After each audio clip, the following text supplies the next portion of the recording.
الحمد لولیہ والصلاة والسلام علی نبی و آلہ و صحبہ وبارک وسلم۔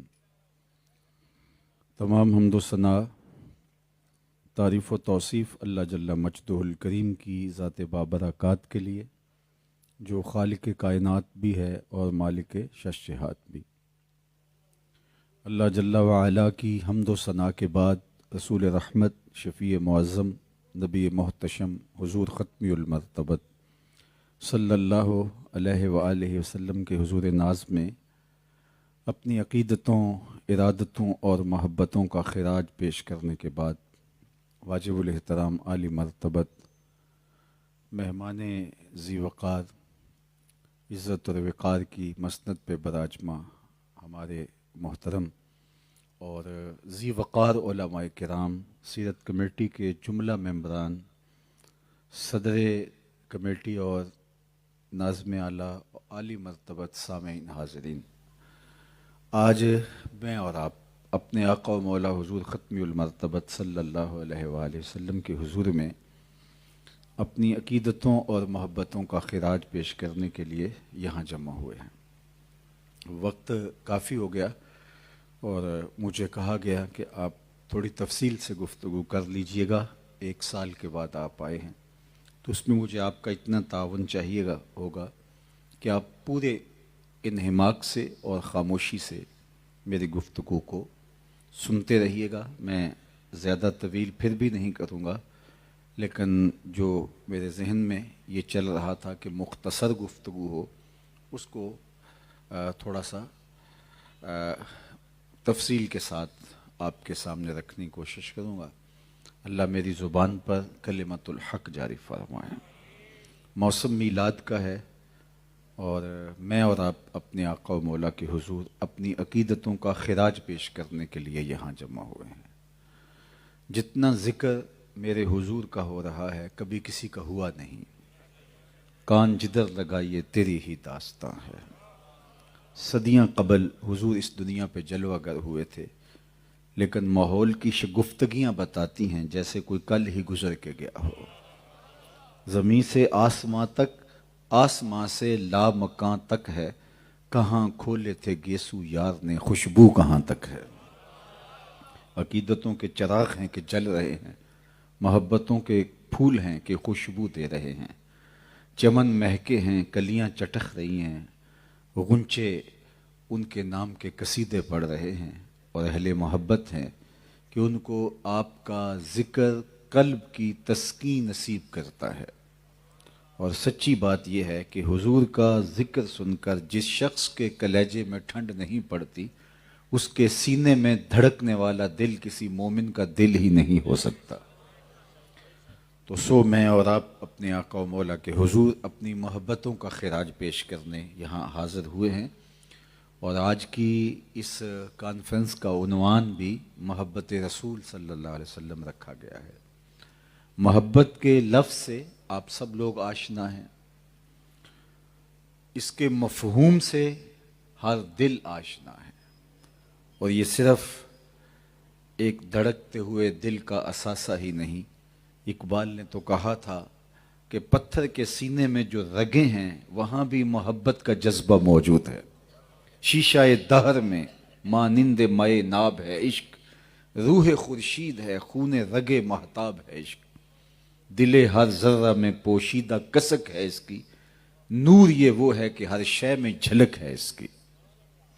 محبت کے دم سے ہی دنیا میں جمال ہے، تحرک ہے، خوبصورتی ہے۔ اگر یہ داعیہ، یہ جذبہ محبت کا موجود نہ ہو تو دل نہیں ہے، ایک بنجر جہاں ہے۔ اور پھر جینا کیا ہے؟ زندگی کا لطف ہی محبت کے دم قدم سے نصیب ہوتا ہے، اور محبت ایک بہت پاکیزہ جذبہ ہے۔ اقبال کے ہاں تو یہ عالم بالا کا تحفہ ہے جو حضرت انسان کو دیا۔ محبت کے نام سے ہی ان کی ایک طویل نظم ہے جس کا عنوان ہی انہوں نے محبت رکھا۔ عروس شب کی زلفیں تھیں ابھی نا آشنا خم سے، ستارے آسماں کے بے خبر تھے لذت رم سے، قمر اپنے لباس نو میں بیگانہ سا لگتا تھا، نہ تھا واقف ابھی گردش کے آئینے مسلم سے، سنا ہے عالم بالا میں کوئی کیمیا گر تھا، صفا تھی جس کی خاک پا میں بھر کر ساغر جم سے، لکھا تھا عرش کے پائے پہ ایک اکسیر کا نسخہ، چھپاتے تھے فرشتے جس کو چشم روح آدم سے، نگاہیں طاق میں رہتی تھیں لیکن کیمیا گر کی، وہ اس نسخے کو بھر کے جانتا تھا اسم اعظم سے، بڑا تسبیح خوانی کے بہانے عرش کی جانب، چھپے گی کیا کوئی شے بارگاہ حق کے محرم سے۔ اب ذرا اس کے اجزاء دیکھیے، محبت کا خمیر کہاں کہاں سے اٹھایا گیا، پھر آیا فکر اجزاء نے اسے میدان امکا میں، چھپے گی کیا کوئی شے بارگاہ حق کے محرم سے، چمک بجلی سے مانگی چاند سے داغ جگر مانگا، حرارت لی نفس ہائے مسیح ابن مریم سے، ذرا سی پھر ربوبیت سے شان بے نیازی لی، ملک سے عاجزی افتادگی تقدیر شبنم سے، پھر ان اجزاء کو گھولا چشمہ حیواں کے پانی میں، مرکب نے محبت نام پایا عرش اعظم سے، محوس نے یہ پانی پھر ہستی نوخیز پہ چھڑکا، گرا کھولی ہنر نے اس کی گویا کار عالم سے، ہوئی جنبش ایاں ذروں نے لطف خواب کو چھوڑا، گلے ملنے لگے اٹھ اٹھ کے اپنے اپنے ہم دم سے، خرام ناز پایا آفتابوں نے ستاروں نے، چٹخ گنچوں نے پائی داغ پائے لال ہزاروں نے۔ تو یہ ایک داعیہ ہے، اور کہتے ہیں محبت کی نہیں جاتی، محبت ہو جاتی ہے، اور محبت جب ہو جائے تو پھر نس نس میں سمو جاتی ہے، پھر یحرک ما سوی الحبیب، محبوب کے علاوہ ہر شے کو جلا کے خاکستر کر دیتی ہے، پھر وہ جدھر دیکھتا ہے اس کو جلوہ محبوب ہی نظر آتا ہے، مکے کی ہواؤں میں طیبہ کی فضاؤں میں ہم نے تو جدھر دیکھا سرکار نظر آئے، پھر محبوب کے علاوہ کوئی دکھائی نہیں دیتا، کوئی سجھائی نہیں دیتا، کوئی نظر ہی نہیں آتا، جدھر دیکھتا ہے جلوے حبیب کے ہی دکھائی دیتے ہیں، جلوے محبوب کے ہی دکھائی دیتے ہیں۔ تو یہ محبت ایک بڑا پاکیزہ داعیہ ہے، اگرچہ محبت کا عنوان بازاروں اور ردی لوگوں کے ہاں بھی مروج ہے، اور وہ محبت وہ آج کا میرا عنوان نہیں ہے جو اچھے بھلے انسان کا بیڑا غرق کر دیتی ہے۔ غالب نے کہا تھا عشق نے غالب نکما کر دیا، ورنہ ہم بھی آدمی تھے کام کے، اچھے بھلے انسان کے پلے کچھ نہیں چھوڑتی۔ میں اس محبت کی تو کہانی چھیڑنے ہی نہیں لگا اس مقدس ممبر کے اوپر، اس عنوان کو تو موضوع سخن نہیں بنانے جا رہا۔ استاد میر تقی میر نے کہا تھا پھرتے ہیں میر خار کوئی پوچھتا نہیں، اس عاشقی میں عزت سادات بھی گئی۔ میں اس محبت کی بات نہیں کر رہا جو عزت سادات بھی لے ڈوبتی ہے، میں تو اس محبت کی بات کر رہا ہوں جو بلال حبشی کو پستیوں سے اٹھاتی ہے اور جو سریا کی بلندیوں تک پہنچا دیتی ہے۔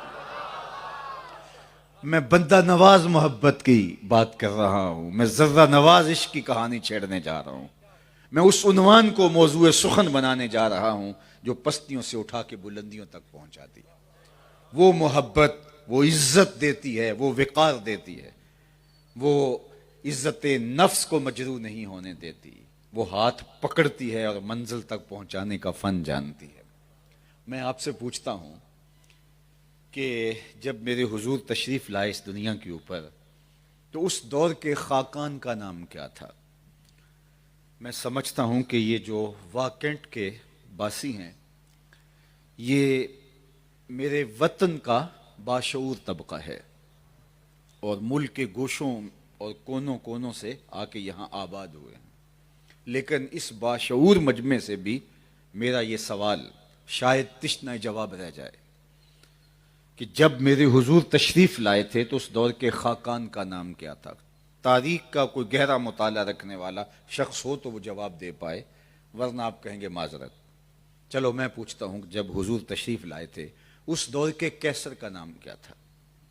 اس دور کی سپر طاقت کا حکمران، اس دور کا جو بائیڈن کہہ لیجئے، لیکن شاید انگلیوں پہ بھی لوگ نہ گنے جا سکے جو اس کا مجھے جواب دے سکے۔ اچھا میں پوچھتا ہوں کہ اس دور کے کسرا کا نام کیا تھا؟ اس دور کی دوسری بڑی سپر طاقت، 3150 سال تک ایران کے تخت پہ براجماں رہنے والی دنیا کی وہ بہت بڑی طاقت، اس کے حکمران کا نام کسرا ایران کا نام کیا تھا؟ شاید یہ بھی چند لوگ بتائیں، اور آپ کہیں گے ہم آپ سے کیا پوچھے جا رہے ہیں، ہمیں مصیبت کیا پڑی ہے ان کے نام یاد رکھنے کی؟ تو یار اس دور کے خاقان کا نام کسی کو نہیں آتا، کسرا کا نام زمانہ بھول گیا، کیسر کا نام زمانے نے گلدستہ طاق نسیہ بنا دیا، اور میں اس مجلس میں موجود سب سے کم عمر بچہ ڈھونڈ کے پوچھوں کہ میرے حضور کے مؤذن کا نام کیا تھا، تو وہ سر اٹھا کے بلال حبشی کا نام لے گا یا نہیں لے گا؟ تو اقبال یہاں تڑپ اٹھتے ہیں، اقبال یہ کس کے عشق کا فیض عام ہے؟ رومی فنا ہوا حبشی کو دوام ہے۔ روم کا شہنشاہ زمانہ اس کا نام بھی نہیں جانتا، لیکن حبشی کو دوام ہے۔ ہونٹ موٹے تھے، رنگ کالا تھا، لیکن تھا کرموں والا۔ بخت کا سکندر نکلا، حضور کی غلامی، حضور کی نوکری نصیب ہوئی۔ اقبال نے کہا ازاں ازل سے تیرے عشق کا ترانہ بنی، نماز تو اس کی دید کا ایک بہانہ بنی، ادائے دید سراپا نیاز تھی تیری، کسی کو دیکھتے رہنا نماز تھی تیری۔ جس کو آقا جوتوں کو چھونے نہیں دیتا تھا کہ میرے اذن کے بغیر اگر میرے جوتے بھی چھوئے تو اس پہ بھی کوڑے ماروں گا۔ دنیا کی نظروں میں یہ اوقات تھی، لیکن جب عشق ہوا نا حضور سے تو پھر عزت اور مرتبہ یہ ہوا کہ معراج سے حضور پلٹ کے آئے اور کہا بلال کون سا نیک عمل کرتا ہے، جنت میں تیرے قدموں کی آہٹ سن۔ اللہ اکبر۔ کہتے جنت کی جو سردار حوراں تھی، حوروں کی سردار تھی، اس نے کہا کہ آپ میرے لیے آئے ہیں تو کیا تحفہ لائے ہیں؟ تو اس نے کہا یہ حضور سے تحفہ طلب کیا، تو کہا جا تجھے بلال دیا۔ اللہ اکبر۔ واپس آئے تو کہا کہ میں یوں بات کی ہے، تو اللہ اکبر، تو کہا حضور یہ تپتے ہوئے ریت پہ اس لیے تو نہیں لیٹا کہ مجھے حوروں کی سردار چاہیے، میں تو آپ کی نگاہ شفقت کا طالب ہوں۔ اللہ اکبر۔ تو وہ عشق جو نکمہ کر دیتا ہے، اور آپ بے وفائی کا داغ لیے گلی گلی شور کر رہے ہوتے ہیں کہ میرے ساتھ بے وفائی ہوگی، دھوکہ ہو گیا۔ میں سفر پہ تھا تو گاڑیوں کے پیچھے مختلف جملے لکھے ہوتے ہیں، تو ایک جملہ لکھا ہوتا ہے صنم بے وفا۔ تو میں نے دوستوں سے کہا کہ یہ کیا لکھا ہے؟ تو کہا جناب آپ بتائیے۔ میں نے کہا یہ تحریری احتجاج ہے، کسی نے کسی سے پیار کیا ہوگا لیکن اب صدمے میں ڈوبا ہوا ہے اور اپنی بھڑاس نکال رہا ہے، اور یوں گاڑی کے پیچھے لکھوا کر کے، یہ تحریری احتجاج ہے۔ میں نے کہا صاحب تو نے پیار ہی اس سے کیا جس نے دھوکہ کر دیا، میں تجھے اس چوکھٹ پہ لے چلوں جو ہاتھ پکڑتے ہیں تو حشر کے دن بھی نہیں چھوڑتے۔ لجپال پریت نو توڑ دے نہیں، جدی باں پھڑ دے پھر چھوڑ دے نہیں۔ یہ ذرہ نواز عشق ہے، یہ بندہ نواز عشق ہے، یہ پستیوں سے اٹھا کے اوج ثریا کی بلندیوں تک لے جاتا ہے۔ اور میں آپ کو بتاؤں کہ دنیا کی جو محبتیں ہیں، جس کا جو میرا عنوان نہیں ہے، لیکن تعرف الاشیاء بازدادہا، چیزیں ضدوں سے پہچانی جاتی ہیں۔ روشنی کا تعارف کروانے کے لیے اندھیرے کی بات کرنی پڑتی ہے۔ اس لیے میں اس عنوان کو تھوڑا سا اس پیرائے میں آپ کے سامنے رکھ رہا ہوں کہ دنیا کی محبتیں انسانوں کو تقسیم کرتی ہیں۔ ایک کے دو چاہنے والے آپس میں رقیب ہوتے ہیں، وہ کہتا ہے میرا محبوب ہے، تم نے کیوں دیکھا، لڑائی کی نوبت آئی، حتیٰ کہ ایک دوسرے کو مارنے پر وہ آمادہ ہو گئے، قتل و غارت کا بازار گرم ہوا۔ کیوں؟ اس لیے کہ حسن ہی اتنا محدود ہے، اتنا تھوڑا ہے کہ دوسرا آیا نہیں تو لڑائی ہوئی نہیں۔ دنیا کی محبتیں تقسیم کرتی ہیں، رقیب پیدا کرتی ہیں، لیکن میرے حضور کی محبت حبیب پیدا کرتی ہے۔ وہاں ایک کے دو چاہنے والے آپس میں رقیب ہوتے ہیں، یہاں ایک کے کروڑوں اربوں چاہنے والے آپس میں حبیب ہوتے ہیں۔ مجھے بتائیے میرا اور آپ کا کیا رشتہ ہے، کیا ربط ہے، کیا تعلق ہے، کیا کاروباری سانجھ ہے، کیا نسبی واسطہ ہے، لیکن آپ کی آنکھوں کی پتلیوں پر میرے لیے جو محبت چمک رہی ہے، آپ کی پیشانیوں پر جو میرے نام کا پیار لکھا ہے، اور میرے دل میں آپ کے لیے جذبات کی ایک کائنات ہے، یہ کہاں سے آئی؟ تو اقبال کہتا ہے کہ اصل یہ ساری محبت حضور کے نام کی ہے۔ دل بمحبوب حجازی بستائیں، زین جہت با یک دیگر پیوستائیں۔ ہم ایک دوسرے کے ساتھ جو جڑے ہیں، یہ جو وحدت بنی ہے امت کی، کوئی عرب کا، کوئی عجم کا، کوئی ہندوستان کا رہنے والا، کوئی صہیب روم سے آئے، بلال حبشے سے آئے، سلمان فارس سے آئے، ابو بکر رضی اللہ تعالیٰ عنہ مکے کے تھے، حضرت سعد مدینے کے تھے، لیکن یوں جڑے دل بمحبوب حجازی بستائیں زیں جہت با یک دیگر پیوستائیں، ہزاروں قومیں وجود میں آئیں دہر میں خشک و تر کے رشتے سے، ہم نے بنیاد دوستی رکھی یاد خیر البشر کے رشتے سے۔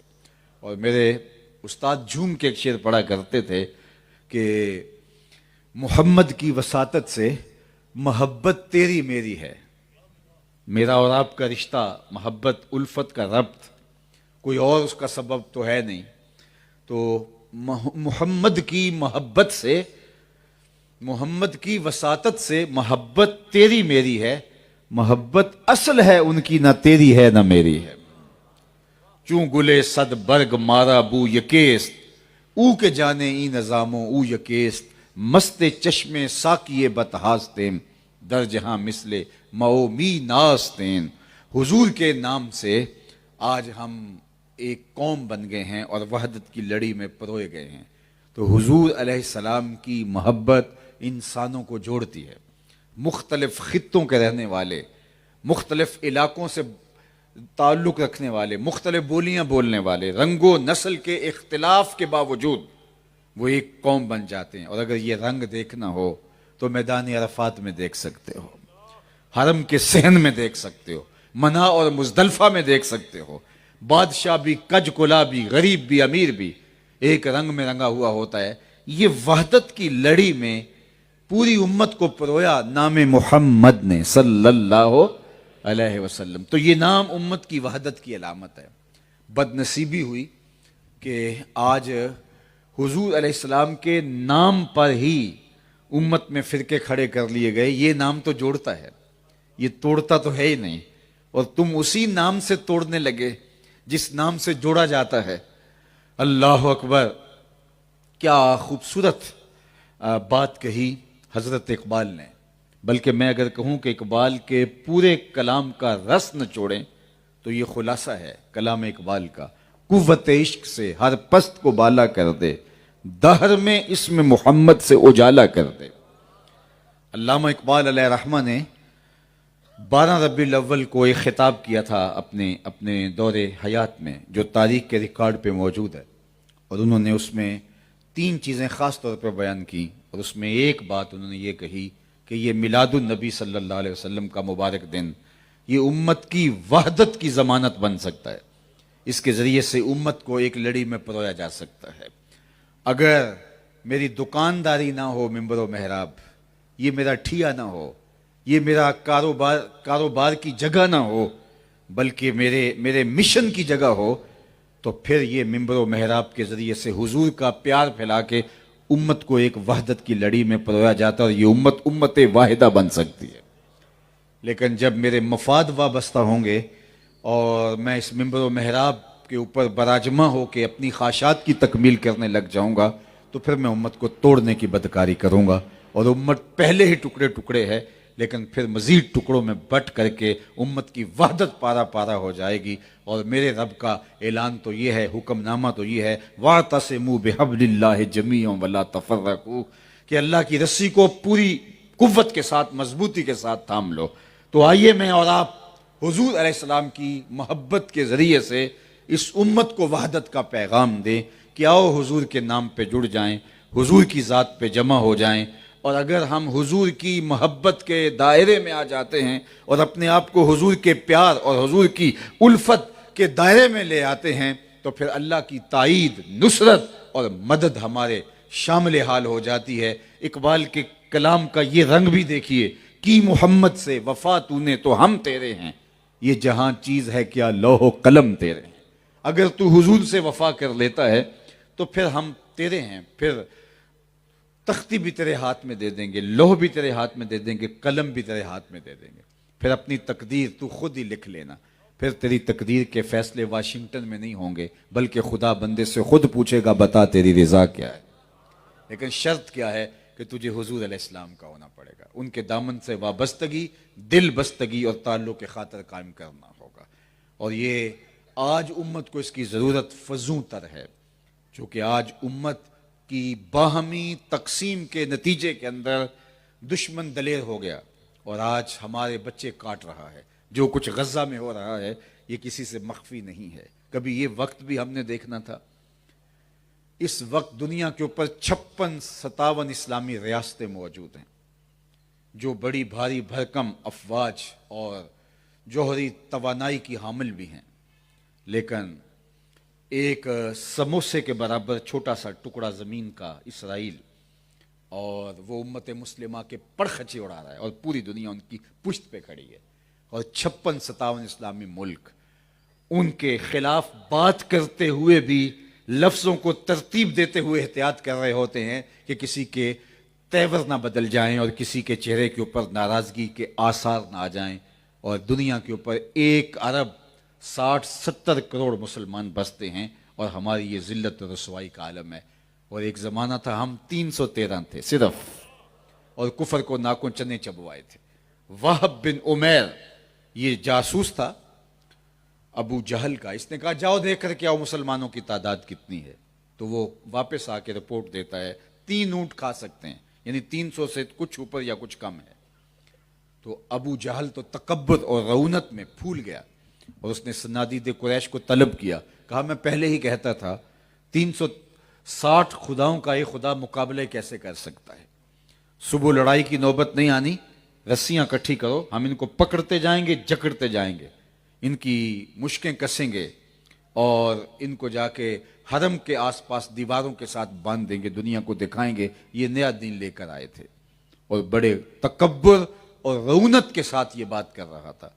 وہب بن عمیر جو مسلمانوں کو دیکھ کر آیا تھا، تعداد تو تھوڑی ہے لیکن اس نے جذبے بھی اپنی کھلی آنکھوں سے دیکھے تھے.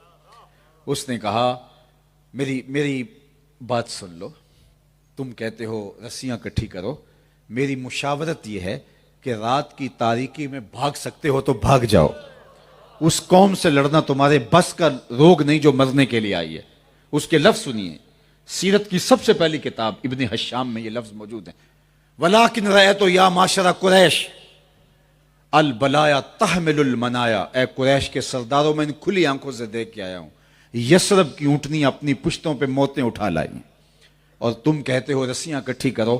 میں ان کو زخمی سانپوں کی طرح پیچو تاب کھاتے ہوئے دیکھا ہے، اور کل ان میں سے جب تک تم میں سے ایک ایک کو وہ ایک لڑ نہیں جاتا اتنی دیر تک جان نہیں دے گا. اور اتنے بندے اگر تمہارے مر جائیں تو افسوس ہے.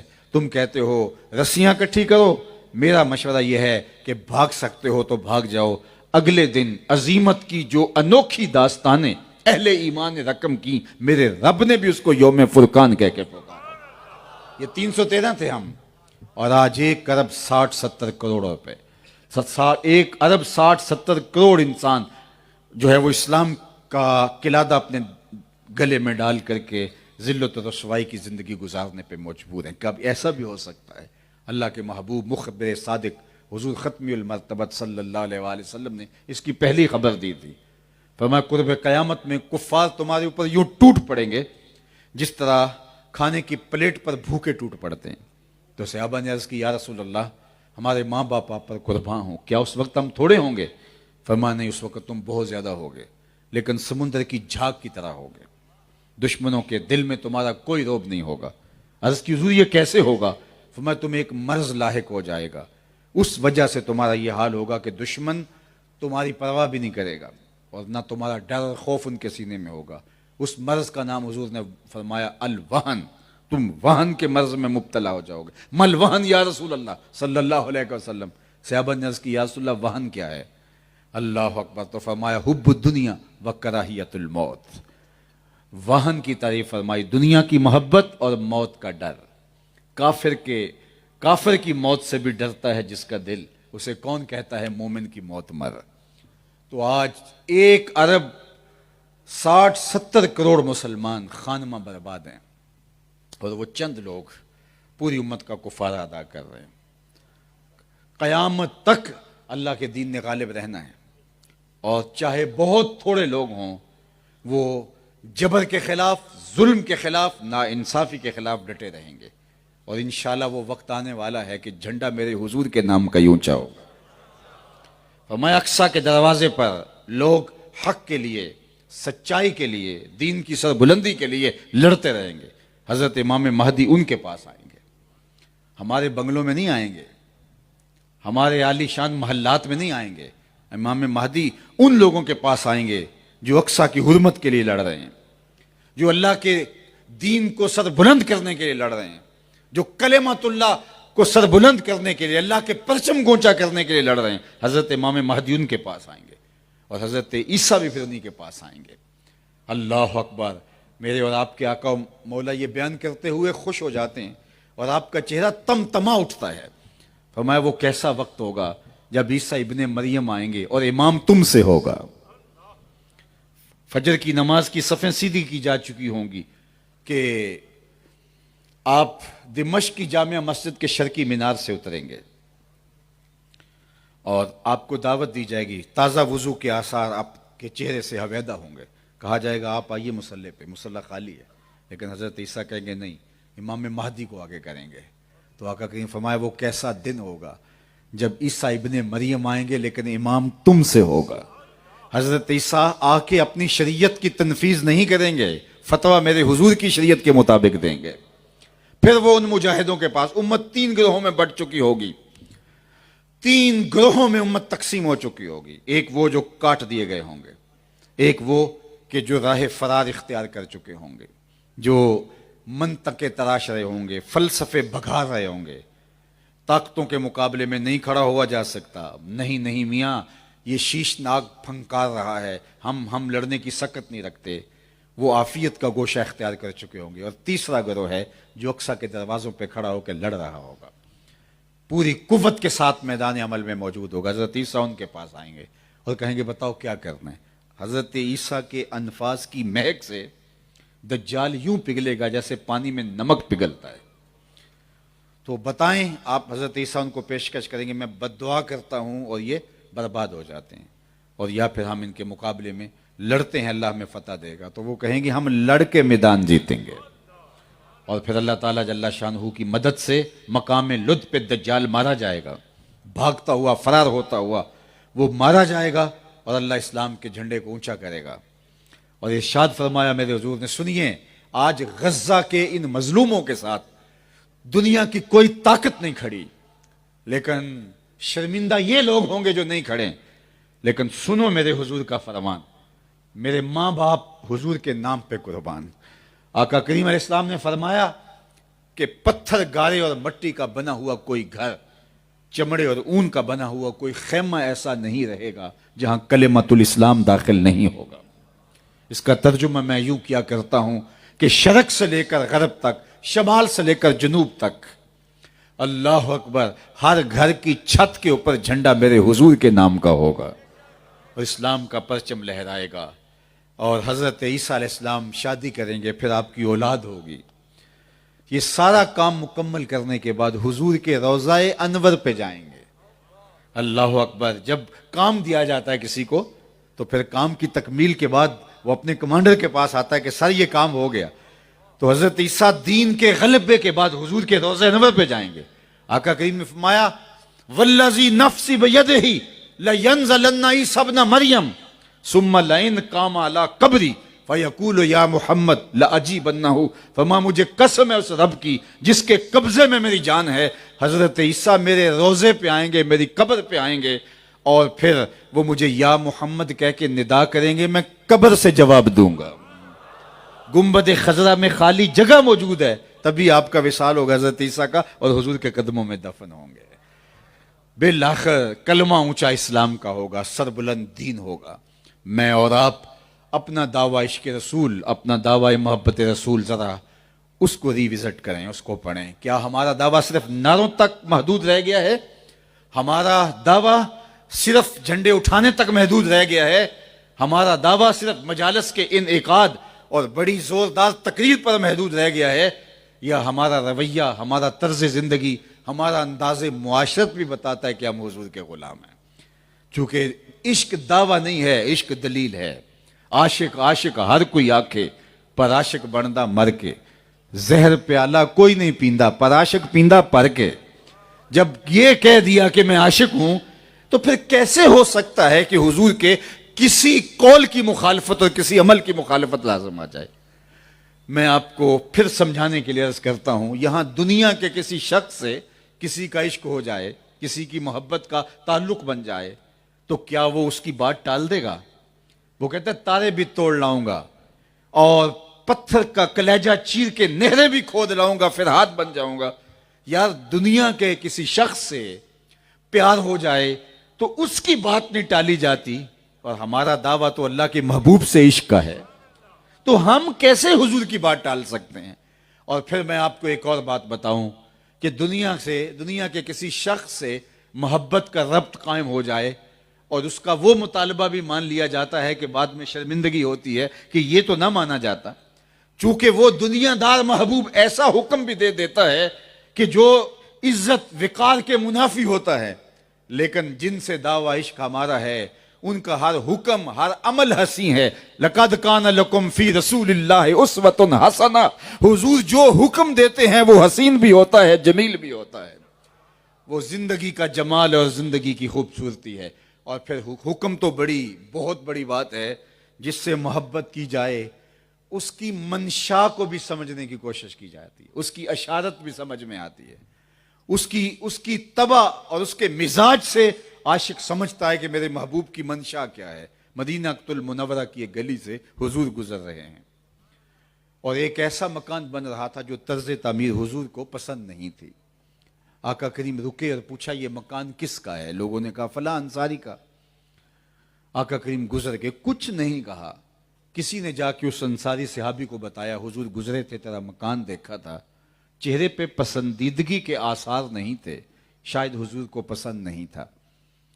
تو اس نے کدال لیا، اس مکان کو زمین بوس کر دیا. 2-4 دن کے بعد آقا کریم کا پھر گزران ہوا تو ملبے کا ڈھیر پڑا ہوا تھا. تو فرمایا اس صحابی کو بلایا گیا، کہا میں گزرا تھا، تیرا مکان تھا، آج ملبے کا ڈھیر دیکھ رہا ہوں، کیا ہوا؟ عرض کی حضور میں نے گرا دیا. فرمایا کیوں؟ عرض کی سنا تھا آپ کو پسند نہیں، سنا تھا آپ کو پسند نہیں، میں سر سے لے کر پاؤں تک دیکھوں میرا کیا کیا حضور کو پسند نہیں، میں عقیقے سے لے کر ولیمے تک دیکھوں میرا کیا کیا حضور کو پسند نہیں، میں نجی زندگی سے لے کر سیاسی انداز اختیار کرنے والے معاملات کو دیکھوں میرا کیا کیا حضور کو پسند نہیں. یار دعویٰ کہہ کر لینا میں عاشق ہوتا ہوں ایسے تو نہیں ہوتا، دعویٰ تو دلیل مانگتا ہے. محبوب کی منشا کیا ہے؟ ایک شخص بحرین سے آئے اور حضور کی خدمت میں انہوں نے سلام پیش کیا تو آقا کریم نے رخ پھیر لیا دوسری جانب. تو بعض کا رش میں میرے ساتھ بھی ہو جاتا ہے، آپ کے ساتھ بھی ہوتا ہوگا کہ کوئی ادھر سے مل رہا ہے کوئی ادھر سے مل رہا ہے تو کسی کی طرف توجہ نہیں ہو پاتی. تو بعض لوگ دل پہ بھی لے لیتے ہیں کہ التفات نہیں کیا، حالانکہ وہ رش کی وجہ سے ہوتا ہے، لیکن سمجھدار لوگ ان نزاکتوں کو جانتے ہیں. تو حضور نے رخ پھیرا تو انہوں نے یہ گمان کیا شاید حضور نے اتفاقاً رخ یوں موڑ لیا، تو وہ ادھر سے آ کے حضور کو پھر سلام کرتے ہیں. آقا کریم نے پھر رخ موڑ لیا. اب تو انہیں یقین ہو گیا کہ حضور واقعتاً ناراض ہیں، اور وہ صحابہ سے پوچھتے پھرتے ہیں کہ حضور مجھ سے ناراض ہیں، مجھے تو سمجھ نہیں آ رہی، آپ بتا سکتے ہیں ناراضگی کی کیا وجہ ہے؟ آج ہمارے ہاں تو ہوتا ہے باپ ناراض ہو، استاد ناراض ہو، مرشد ناراض ہو، کوئی بڑا ناراض ہو تو اگر ہمیں وجہ معلوم نہ ہو تو ہم پہلے ناراض ہو جاتے ہیں. وہ پوچھتا پھر رہا ہے کہ حضور مجھ سے لگتا ہے ناراض ہیں لیکن مجھے سمجھ نہیں کیا وجہ ہے، تم کچھ بتا سکتے ہو؟ تو انہوں نے دیکھا، غور کیا، کہا ہاں یہ تو سونے کی انگوٹھی پہن رکھی ہے اور اللہ کے محبوب منع کر چکے، اس کو آتش دوزخ کا انگارہ قرار دیا حضور نے. مردوں کے لیے سونا چاندی حرام ہے، 4.5 ماشے سے کم وزن کی ایک انگوٹھی وہ جائز ہے مرد کے لیے، باقی نہ سونا جائز ہے اور نہ 4.5 ماشے اور اس سے زیادہ چاندی جائز ہے. تو تم نے یہ سونے کی انگوٹھی پہن رکھی ہے، چونکہ تجھے مسئلہ معلوم نہیں ہے تو حضور کی ناراضگی کا سبب ہمارا خیال ہے یہ ہو سکتا ہے.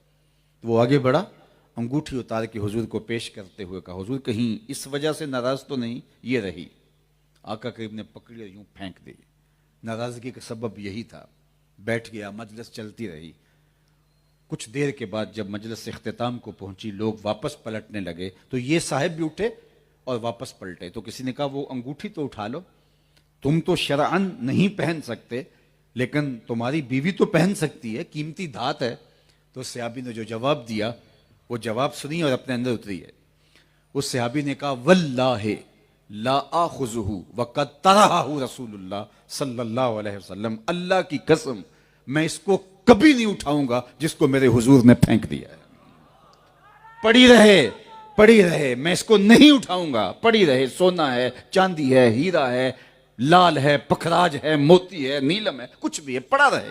واللہ لا آخذہ وقد طرحہ رسول اللہ, جس کو میرے حضور نے پھینک دیا ہے میں اس کو کبھی نہیں اٹھاؤں گا, پڑی رہے. میں اور آپ اپنے آپ میں اتر کے دیکھیں, کوئی ایسی عادت تو نہیں اٹھائے ہوئے جو حضور نے پھینک دی ہو, کوئی ایسی دوستی تو نہیں اٹھائے پھر رہے جو حضور نے پھینک دی ہو, کوئی ایسا کاروبار تو نہیں اٹھائے پھر رہے جس کو حضور نے پھینک دیا ہو, کچھ ایسا عمل, کوئی ایسا رویہ تو نہیں اٹھائے پھر رہے جو حضور علیہ السلام نے پھینک دیا ہو. مجھے اپنے اندر اتر کے اپنا جائزہ لینا ہوگا. یہ تقریریں تلذذ سما کے لیے نہیں ہیں. اب اس سے نکلنا پڑے گا ہمیں کہ لذت بڑا مزہ آ گیا, جلسے میں خطاب کی آخر ہو گئی, یہ بہت وقت گزار لیا ہم نے. اب ہمیں سمجھدار ہونا ہوگا اور اپنی زندگی کا محاسبہ کرنا ہوگا. ہم قبر میں اترنے والے ہیں اور وہاں حضور تشریف لائیں گے اور وہاں حضور کی معرفت اسی کو ہوگی جو حضور علیہ السلام سے سچی محبت کرنے والا ہے. وہاں ہیرا پھیریاں نہیں چلیں گی. آئیے میں اور آپ اپنے آپ کو دیکھیں ہم کھڑے کہاں ہیں. آقا کریم تو فرمایا وَجُعِلَتْ قُرَّةُ عَيْنِي فِي الصَّلَاةِ, میری آنکھوں کی ٹھنڈک نماز میں ہے. اور ہم جلسہ میں موجود ہوں, اذان ہو جائے تو دائیں بائیں ہو جائیں اور ہم سمجھیں کہ ہم عاشق رسول ہیں. کیوں جی؟ ہم نے یہاں بیج لگایا ہوا ہے, اس لیے عاشق رسول ہیں. ہم نعرہ بڑے زور سے لگاتے ہیں, اس لیے عاشق رسول ہیں. ہم جھنڈیاں لگاتے ہیں, ہم چراغاں کرتے ہیں. اور میاں یہ علامتیں ہیں, لیکن محبوب کا حکم اولیت اختیار کرتا ہے. سب سے پہلے حکم ہوگا, باقی اظہار عقیدت کے رنگ بعد میں ہوں گے. حضرت عبداللہ ابن رواحہ رضی اللہ تعالیٰ عنہ کو اللہ کے محبوب علیہ السلام نے فرمایا, جب جنگ موتا کے اوپر ان کو روانہ کیا تو فرمایا کہ تم جمعہ رات کا دن تھا, فرمایا صحابہ کو لے کے تم رخصت ہو جاؤ. اللہ اکبر. حضور علیہ الصلوۃ والسلام نے حکم دیا, حضرت عبداللہ ابن رواحہ نے ایک قافلہ تیار کیا, لوگ جمع کیے اور ان کو کہا تم چلو میں تمہارے پیچھے شامل ہو جاتا ہوں. جانے کا ارادہ تھا, لیکن سوچا کہ کل جمعے کا دن ہے, آخری جمعہ میں حضور کے پیچھے پڑھ لوں, کیا خبر دوبارہ آنا بھی ہوتا ہے یا نہیں ہوتا. اور جنگ موتا میں ان کی شہادت بھی ہوئی ہے. تو آقا کریم علیہ السلام جب خطبہ دینے بیٹھے تو صحابہ کے مجمع میں عبداللہ ابن رواحہ کو بھی بیٹھے دیکھا. تو فرمایا ابن رواحہ, میں نے کہا تھا کہ مجاہدوں لوگ کو لے کے نکلو اور تم رات گئے نہیں. عرض کی حضور میں نے سب کچھ بھیج دیا ہے, سب جا رہے ہیں اور میرے پاس سواری موجود ہے. میں صرف اس لیے رکا ہوں کہ بس آخری جمعہ آپ کے پیچھے ادا کر لوں, نہ جانے دوبارہ آپ کو دیکھ پاؤں یا نہ پاؤں, اس لیے میں رکا ہوں. اب رکنے کا مقصد اور وہاں جانا بھی آپ کا عزم مصمم اور تیز سواری اور کمانڈر ہے, اور فوج کو آگے بھیج کے حضرت عبداللہ ابن رواحہ پیچھے رکے ہیں. تو جب انہوں نے یہ بات کہی تو اللہ کے محبوب علیہ السلام نے فرمایا, ابن رواحہ, زمین اور آسمان کے درمیان جتنی جگہ ہے اگر تم سونے سے بھر دو اور خیرات کر دو, جو کل چلے گئے ہیں ان کے اجر کو پھر بھی نہیں پہنچ سکتے. چونکہ وہ حکم تھا محبوب کا, یہ ان کی اپنی محبت کا رنگ تھا. اللہ اکبر. آئیے میں اور آپ اپنا جائزہ لیں. آج بعض اوقات ہم اپنے دوستوں کی تربیت کرتے ہیں, ان کو کہتے ہیں ذرا اس طرح انداز اختیار کریں, تو بعض اوقات وہ ہمارے اوپر جو ہے وہ ٹوٹ پڑتے ہیں کہ شاید ان کا عشق کمزور ہے اور ان کی محبت کمزور ہے. ہمیں سیکھنا پڑے گا کہ ہمارے آقا کا انداز زندگی کیا تھا. اگر میں 5 نمازیں پوری نہیں پڑھتا تو باقی چیزیں بعد میں آتی ہیں, مجھے سب سے پہلے اپنی نمازیں پوری کرنا ہوں گی. مجھے حضور کے لائے ہوئے طریق کو اختیار کرنا ہوگا. محمد دی زیارت محمد دے رنگ وچ, اے ٹھگ بازیاں جانے پیارا محمد, چوں بنا میں مصطفیٰ خانم درود, از خجالت آب می گردد وجود, عشق می گوید کے محکوم غیر, سینہ تو از بتا مانند دیر, تا نداری از محمد رنگ و بو, بر زبان خود میالہ نام ہو. اقبال نے جو کہا اس کا ترجمہ میں ایک شعر میں کرتا ہوں, جو میرے شیخ مرشد مربی نے اس کا ترجمہ اپنے انداز میں کیا. یاری لا تو پاک نبی سنگ اے پر پوری یاری, پھر درود قبول ہے تیرا لکھ نہ لوں ایک واری. تو اپنے آپ کو ان کی محبت کے سانچے میں ڈھال دو. میرے استاد فرمایا کرتے تھے, یہ نہ ہو کہ لوگ تمہیں پوچھے تم کون ہوتے ہو اور تمہیں بتانا پڑے جناب ہم مسلمان ہوتے ہیں. یہ دیکھو مذہب کے خانے میں اسلام لکھا ہوا ہے. آپ فرمایا کرتے تھے نہ کسی کو پوچھنے کی نوبت آئے اور نہ تمہیں بتانے کی ضرورت پڑے، تمہاری وضاحت، تمہارا طرز زندگی، تمہارا انداز معاشرت، تمہارا طرز زیست ایسا ہونا چاہیے تم دور سے چلے آ رہے ہو، لوگ کہیں وہ دیکھو حضور کا غلام آ رہا ہے، میں حضور کا عاشق ہوں، یہاں بیج لگا ہے عاشق رسول کا، اور دودھ دہی کی دکان پہ بیٹھ کے دودھ بیچ رہا ہوں، لوگوں کو آنکھیں بند کر کے خریدنا چاہیے، یہاں ملاوٹ نہیں ہو سکتی اس لیے کہ یہ حضور کا عاشق بیٹھا ہوا ہے۔ میرے سے کوئی رشتہ داری کرنے لگے تو اسے آنکھیں بند کر کے کرنی چاہیے، اس کے نام کے ساتھ عشق رسول کا ٹائٹل ہے، لہٰذا میری بیٹی اس گھر کے اندر جو ہے وہ عزت اور وقار کے ساتھ رہے گی۔ لیکن اگر ہمارا باہر کچھ اور ہوا اور اندر کچھ اور ہوا، پیکنگ پہ زور نہ دیں، ہم اس کے اندر جو ہے اس پہ زور دیں اور اپنے آپ کو ان کی محبت کے سانچے میں ڈھال دیں اور ان کی الفت کے اجالوں کے اندر کہ دور سے پہچانے جائیں کہ ہم حضور کے غلام ہیں، اور اگر کوئی ہمارے نیڑے ہو جتنا قریب ہوتا جائے اس کو پتہ چل جائے حضور کا عاشق ایسے ہوا کرتا ہے۔ تو اللہ ہمیں حضور کی محبت، حضور کا پیار، حضور کا عشق اور حضور علیہ الصلوۃ والسلام کی الفت کے جو مظاہر ہیں جو ہم ادا کرتے ہمیں کرنے چاہیے، میں اس کی ممانعت نہیں کرنے آیا، لیکن سب سے پہلے ہمیں توجہ دینی چاہیے ان چیزوں کی طرف جو دین حضور لے کر آئے اور جس دین کی حضور نے تاکید کی اور بار بار کی، ایک بار نہیں کی، 100 بار کی، 750 مرتبہ قرآن میں حدیث میں مختلف صیغوں کے ساتھ نماز کی تاکید ہے، 750 مرتبہ، ذرا غور کیجئے۔ اور اگر میں کہتا ہوں کہ میں اٹھ نہیں پاتا جی تو میاں میں خالی ہوں یہاں سے، میرے والد گرامی سے کسی نے پوچھا کہ جناب میں نماز پڑھنا چاہتا ہوں، جاگ نہیں آتی، فرمانے لگے ارادہ ہو تو نیند نہیں آتی، تم کہتے ہو جاگ نہیں آتی، ارادہ پختہ ہو تو نیند نہیں آتی، صبح سبزی منڈی جانا ہو تو جاگ آ جاتی، صبح کچہریوں میں تاریخ ہو تو جاگ آ جاتی ہے، رب کی بارگاہ میں جانے کے لیے تجھے جاگ نہیں آتی۔ کہا نہ دھوکہ کرو، نہ فراڈ کرو اپنے آپ سے، اور اپنی سستیوں کو دلیلیں دے کر کے جو ہے وہ صحیح ثابت کرنے کی کوشش نہ کرو، اپنے آپ کو بدلنے کی کوشش کرو اور ظاہر باطن حضور کی محبت کے سانچے میں ڈالو۔ میں آپ کا، سیرت کمیٹی کے جملہ اراکین کا، مہمان خاص کا اور اس مسجد کی انتظامیہ کا، اہالیان واکنٹ کا، سب کا شکر گزار ہوں انہوں نے میرے جیسے شخص کی باتیں سنی، چونکہ یہ موسم تو ایسا ہے کہ اچھے سے اچھا پاپولر سے پاپولر خطیب ملتا ہے جو خوش بھی کر دیتا ہے اور سرشار بھی کر دیتا ہے، لیکن میں نے شاید آپ کو کسی مشکل میں نہ ڈال دیا ہو، لیکن بہرحال کہتا ہوں وہی، سمجھتا ہوں جسے حق، نہ ابلہ مسجد ہوں نہ تہذیب کا فرزند، بات وہی کہتا ہوں سمجھتا ہوں جسے حق، نہ ابلہ مسجد ہوں نہ تہذیب کا فرزند۔ اللہ آپ سب لوگوں کو میرے سمیت حضور کی سچی محبت کا جمال عطا فرمائے۔ وآخر دعوانا ان الحمد للہ رب العالمین۔